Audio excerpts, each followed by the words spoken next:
everyone, I'm Gabriela. And I'm Kelsey. And we're super excited to show you Summer Birds, a new fabric collection.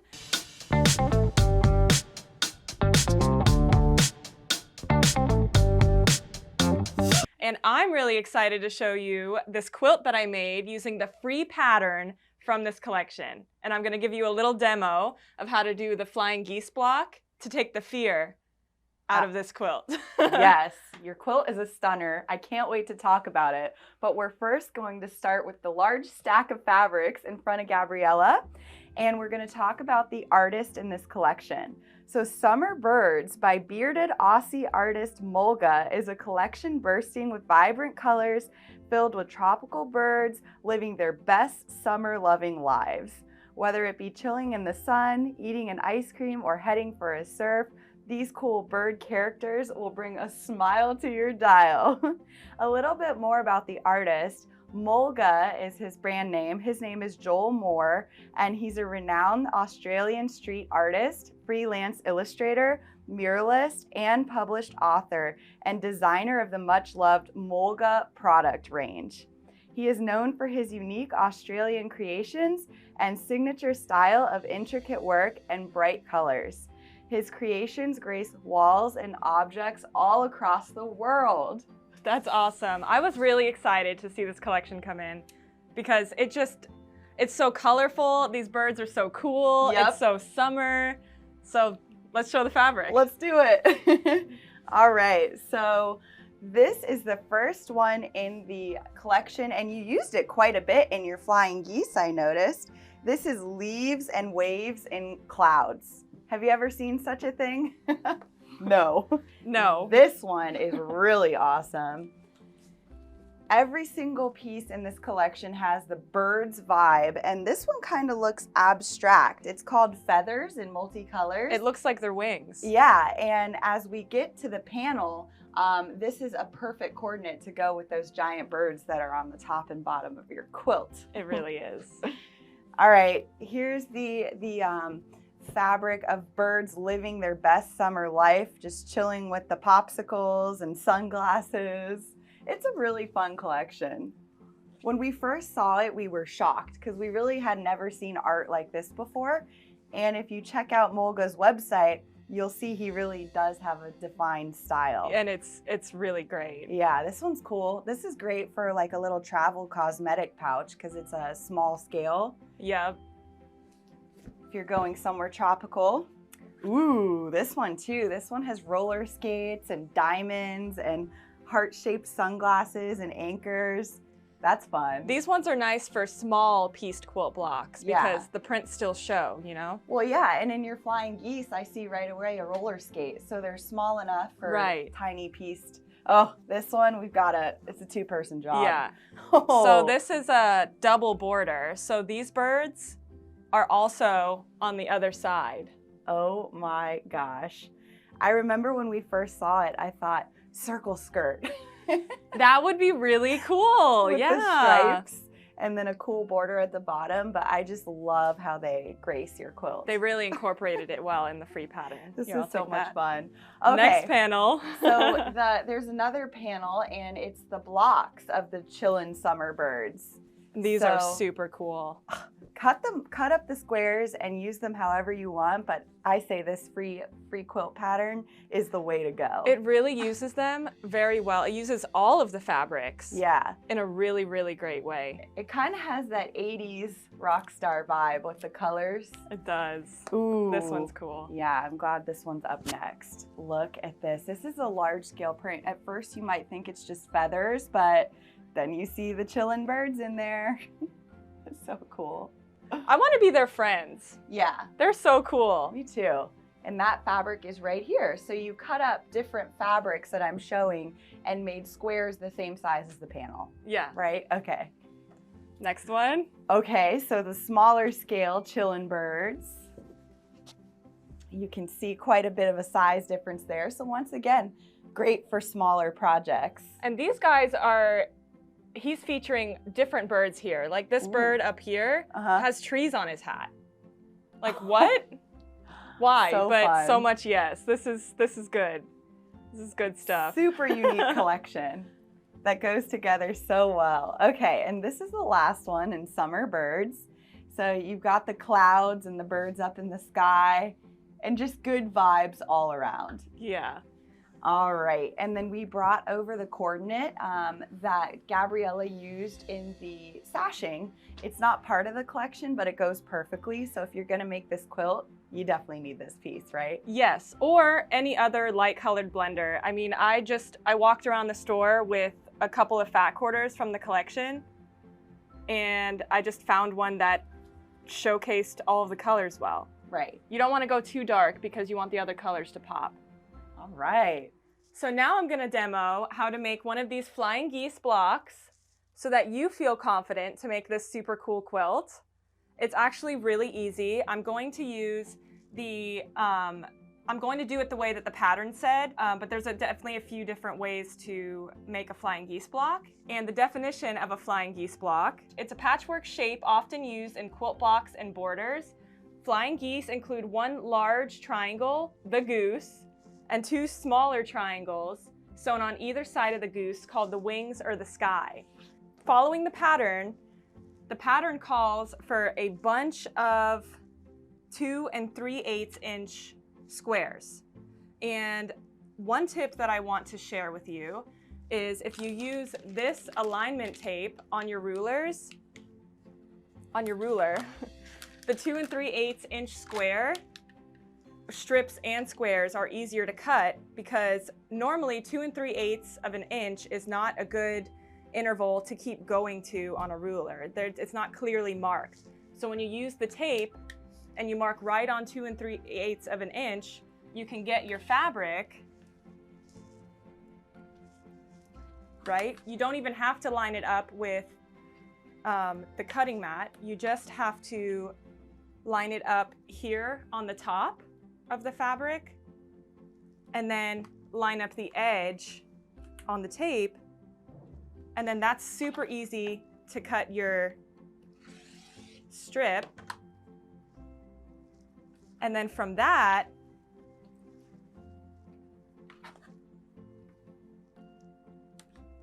you can easily cut the 2 3/8 inch squares from that strip.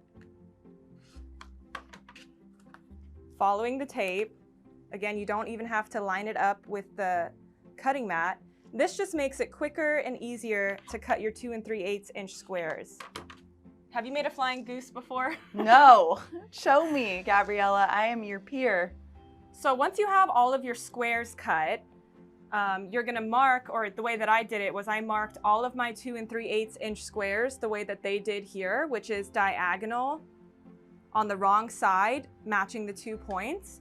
I marked them all at the same time because that just makes it easier to make all of these flying geese blocks like assembly line style. It goes quicker that way. So I used a Frixion pen. You can use any marking tool that you like.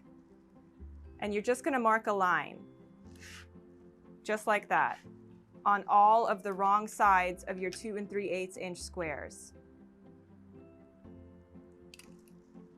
Two 2 3/8 inch squares go with one 4 1/4 inch block. So you're gonna pin then the right side together with the right side of the 4 1/4 inch block, matching the corners like that. And this is where I was like, I don't think this is gonna work out, but the pattern said it's gonna work out, so it has to. You're gonna overlap them, matching the lines here and making sure that these edges are matching up as well. And then pin.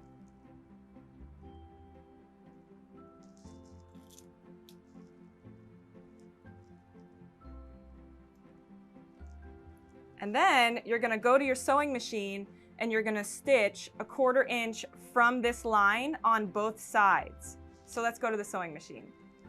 So now that I'm at my machine, I have a 1/4 inch foot without the guide because I like the way that I can see the line better without the guide blocking it.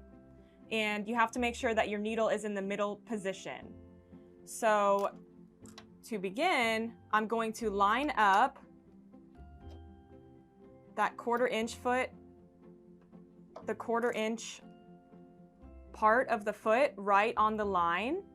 That way you're going to be stitching exactly a 1/4 inch on both sides. And so you're going to do this for both sides.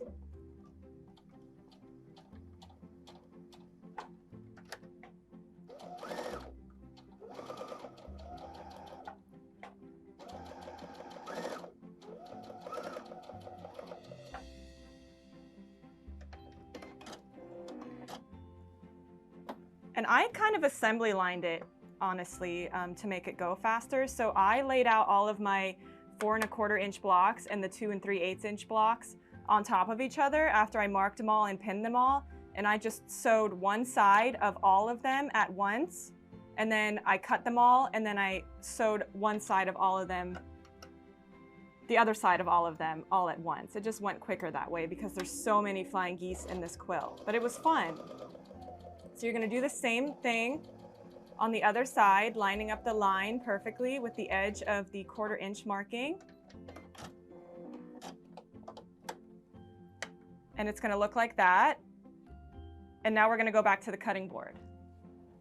So now the next step is to cut exactly on this marked line that you marked so that you have the 1/4 inch seam allowance on both of those blocks.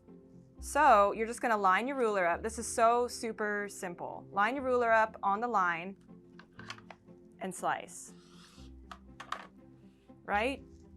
And then you have what looks like this. And at this point, I was like, what in the world? How is this going to turn into a flying geese block? You're supposed to press them like that, open.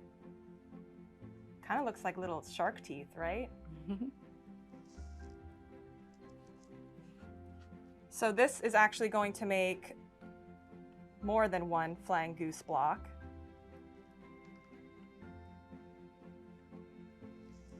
So press it open. And then, I didn't previously mark this, but I'm just going to mark it here with the Frixion pen. You're going to take another one of these 2 3/8 inch squares that you're going to have all marked at one point, so it's going to go quicker than this. And you're going to take your block and you're going to line that up the same way so that the corners are matching and pin it. I know this looks crazy, but it's going to work out. It's going to be like magic. And then you're going to stitch a 1/4 inch on each side of that line again. So here I have my line again lined up with the edge of my 1/4 inch foot, and I'm going to do the same exact thing. Stitch on both sides a 1/4 inch from the line.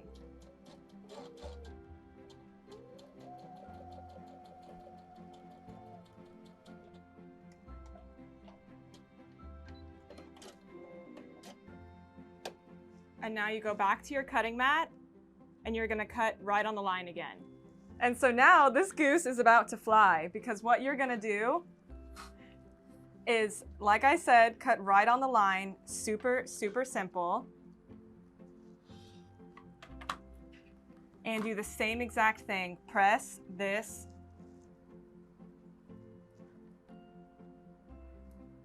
triangle, or the sky from the definition. And one 4 1/4 inch block makes 4 flying geese, which is pretty magical. And then there you have it. Now after this, you have to kind of cut those little corners off so that it's easier to piece, but that's easy. You just do it again, all assembly line, and then you've got your flying goose. Wow, excellent demonstration, Gabriela. Thank you. I feel like any beginner can make this quilt. especially if they follow along with the demonstration you just gave us, because the flying geese are the hardest part. Everything else are big patches and sashing, right? Yes, and it's very repetitive. So do it assembly line style. Think, okay, can I mark all these at once? Can I cut all these at once? Can I sew all these at once? And it makes it a lot faster, and it's really fun. A fun quilt. Yeah. Cool. Well, everything is available now in store or online at sewing.net. We so appreciate you watching this video. Have fun making your flying geese. Bye. Bye.